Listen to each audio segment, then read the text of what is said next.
នេះគឺជាការប្រើពន្លឺពណ៌ស្វាយព្យាបាលទារកមានបញ្ហាឡើងលឿងដែលអូនសម្រាលជាង2សប្តាហ៍មកហើយតែកម្រិតលឿងនឹងនៅតែស្ថិតនៅក្នុងបន្ទាត់ក្រហមចាំបាច់ត្រូវព្យាបាលដោយប្រើពន្លឺពណ៌ស្វាយ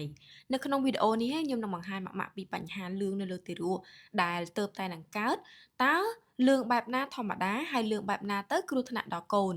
បញ្ហាលឿងណាម៉ាក់បើតាមដុកទ័រកុមារនៅរស់ប្រាប់ខ្ញុំថាលឿងបែងចែកជាពីរមានលឿងធម្មតានិងលឿងដោយសារជំងឺអញ្ចឹងប្រសិនបើកូនឡើងលឿងដែលបណ្ដាលមកពីជំងឺ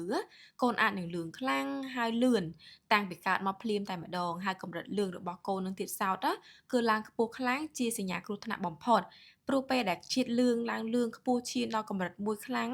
វានឹងប៉ះពាល់ដល់ខួរក្បាលរបស់កូនធ្វើឲ្យកូននឹងពិការឬក៏ឈានដល់ការបាត់បង់ជីវិតក៏ថាបានដែរអញ្ចឹងដោយឡែកករណីលឿងធម្មតាវិញទារកជាទូទៅគឺឡើងលឿងនៅថ្ងៃទី2ឬក៏ទី3ហ្នឹងក្រោយពេលដែលសម្រាលហើយសភាពលឿងនោះទៀតសោតឡើងយឺតសន្សឹមម្ដងបន្តិចម្ដងណាហើយអត់មានសញ្ញាអ្វីផ្សេងក្រៅពីលឿងហ្នឹងទេមានន័យថាគ្មានសញ្ញាស្លេកស្លាំងគ្មានក្អួតចង្អោរជុះមកលឿងធម្មតាអត់មានរីកថ្លើមហើមថ្លើមធ្លាក់ថ្លើមអីទេកន្លែងនេះខ្ញុំមិនអាចបញ្ជាក់ទេថាបែបណាទៅរីកថ្លើមហ្នឹងតែម៉ាក់អាចសួរបន្ថែមពេលដែលជួបដុកទ័រផ្ទាល់បានច្បាស់ណាស់ទាំងម៉ាក់ទាំងខ្ញុំផ្ទាល់នេះមិនអាចបែងចែករវាងលឿងធម្មតាឬ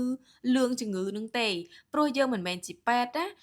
ហើយវីដេអូនេះខ្ញុំគ្រាន់តែចង់ផ្ដល់ជាចំណេះដឹងចែករំលែកជាចំណេះដឹងមូលដ្ឋានខ្លះៗទៅដល់ម៉ាក់ៗឲ្យចាប់អារម្មណ៍លឿងលើកូនតែប៉ុណ្ណោះឯង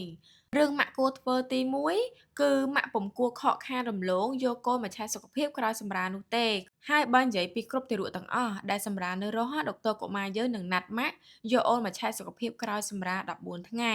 ដោយដុកទ័រកុមារយើងត្រូវពិនិត្យមើលតាមដានគ្រប់ច្រើនចំណុចមែនតែនហ្មង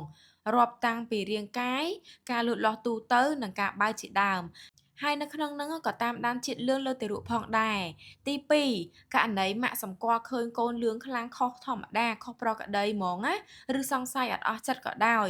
ម៉ាក់ត្រូវយកអូនមកពេទ្យកុមារភ្លាមសុខចិត្តខកជើងដើម្បីការពារកុំឲ្យមានបញ្ហាធ្ងន់ធ្ងរ